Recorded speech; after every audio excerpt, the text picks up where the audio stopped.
Peggy 16. Join us for an exclusive behind-the-scenes look at the next installment of the most celebrated RTS franchise of all time. This is Command & Conquer: Beyond the Battle, Part 1. When our community installs the game, they start to play it, our veterans, the people who've been with CNC since '95, when they install the game and they start playing, all I really want from them is to go, holy crap, this is Command & Conquer.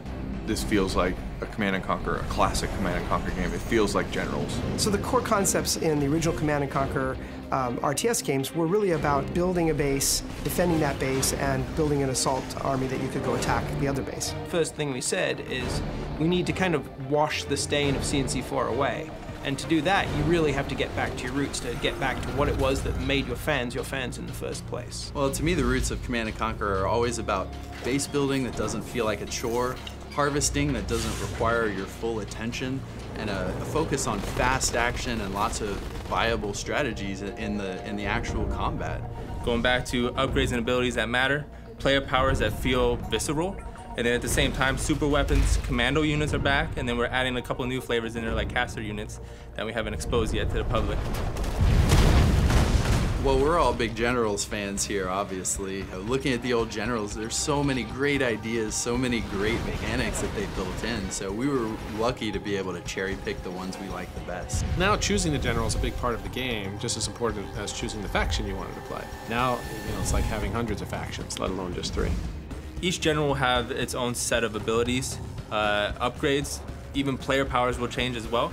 Also, units will be dynamically taken out and different ones will be put in based off of what that niche of the general is. The new generals that we're adding to the armies are really going to keep the gameplay fresh, right? It should make the game fun, enjoyable, and interesting for years to come.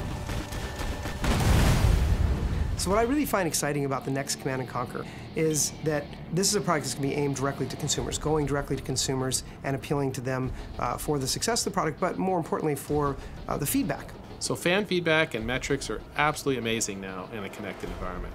In the past, we just made a game, we put it in a box, we got the feedback years later, we could make a change in a sequel. Today, we can hear the fans immediately, we can look at the data, we can change stuff daily, weekly, monthly. We can engage in this sort of ongoing conversation with our fan base, where if, say there's a general that we put out that we didn't balance quite right, we will get that feedback immediately. It's not like we're gonna be like, okay, well, when we do the expansion pack or a patch in 3 months, we'll fix this. It's gonna be one of those things where we kind of grow together, and that's what we want to kind of breed. It's a live product, and we want to make sure that the community at the core is part of that rendition of making this game better. This is ultimately the fans' game, and we're looking forward to making the game better with them. Absolutely, I'll play the new Command & Conquer when it comes out. I'm anxiously awaiting it, actually. Our #1 priority has always been to make this a really fun, excellent game. Everybody on the dev team loves the game, and they're doing the work where their heart is. So a lot of the times people stay late just to make sure that they make a better game because they care about what the franchise is. Everybody wants to make sure that they make the game that the community would love, and we're on the same page on trying to make it the best CNC possible. Hopefully after doing this, I'll be on the beta, right guys?